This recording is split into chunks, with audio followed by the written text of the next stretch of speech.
So here we are, Washington, D.C. This is September 24th, 2005. It's a huge, huge protest. As you can see, there are tons of people. It's early in the morning. I would probably guess 10-ish.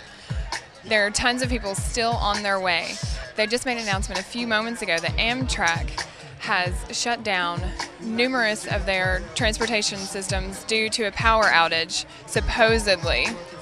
Now, that did not give a very good response from the crowd. There were a lot of boos and a lot of negative reactions to that.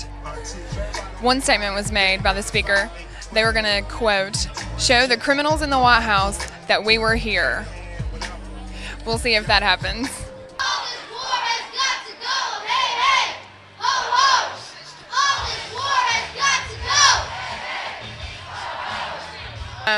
Representing Lawless Films at the huge protest in Washington. As you can see, the White House is behind me. There are tons of,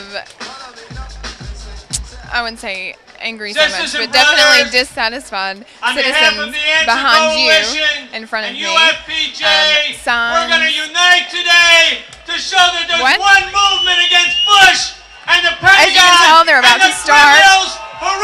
Everyone's getting pretty excited. So we'll see. No.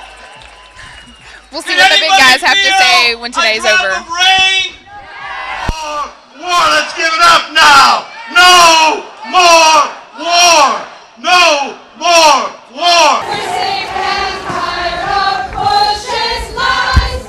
We support the troops by singing out the truth, and we say bring them home right now.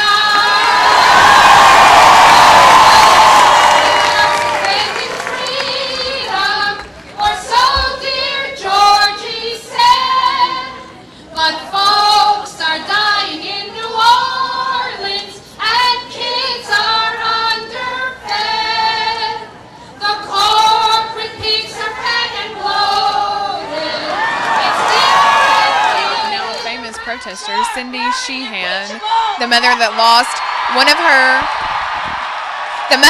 her son in the current war in Iraq, definitely here in Washington at the anti-war protest, standing right in front of the White House, ready to tell Mr. Bush exactly what she thinks of his war.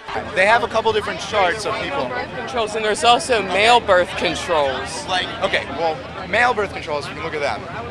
Men do not like to take male birth control. You know why? Because they're more impulsive. Because it's easier to force the women to. Right. So male birth controls don't matter. So we can just throw them out because they've tried it. Men don't want to take them because it's too much responsibility on them. Yes, but it's the woman's responsibility to carry the baby for 9 months, raise it, even though she doesn't want to, all because the guy decided.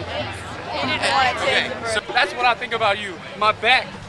His back. You look like a Is thou shalt not kill me anything you? Hey! Your media, why are you recording this? You see all these people around here. This is just a small pocket of what's going on here. Why is this the one thing that gets on the media? Because we're agitators. Anarchist agitators. You're what? Anarchist agitators. You're anarchist agitators? Yes, ma'am. For what? Okay, this is Rebecca reporting again from the protest in Washington. As you can see behind me, there's a line of, obviously, police authority vehicles.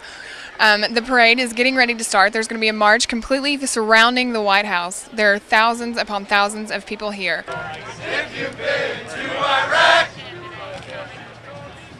you know Bush is talking crap.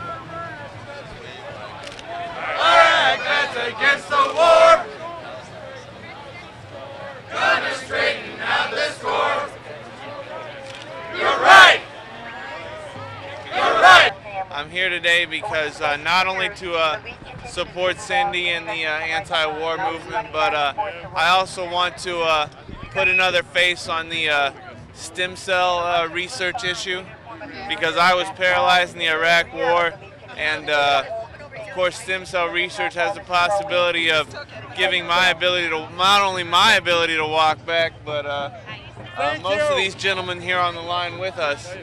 And I really want to know why it is that it's okay for me to go and fight in this war that took maybe 3 or 4 lies to finally find good justification for, but why it is that the government, who should exhaust every available opportunity to provide medical care for its soldiers, why it is I can't find that. Not only have I lost the ability to walk, but there's a lot of other things internally that I'm paralyzed from here down. And that means a lot of stuff doesn't work other than my legs. And I think that's a fact that seems to be missed a lot by most of the media. Yes, I'm sure you can tell behind me there's huge supporters of Katrina relief efforts. There has been an outpouring and a screaming rage of those that have been just completely outraged by the negligence shown by our nation's capital and our federal security from this horrific natural disaster. They've been basically ignored because of this war. This war has caused too many deaths, not only in Iraq, but also here, that have absolutely nothing to do with them. People that were not involved with this war at all, just simply because they lived in this country where some idiot decided to fight for... First of all, thank you so much for the interview. First obvious question, what is your philosophy? I'm dying to know. I'm here for Vaginas for Peace, and my position is trying to encourage women to step up and say no more, we're not going to have any more babies, so that you can turn them into soldiers.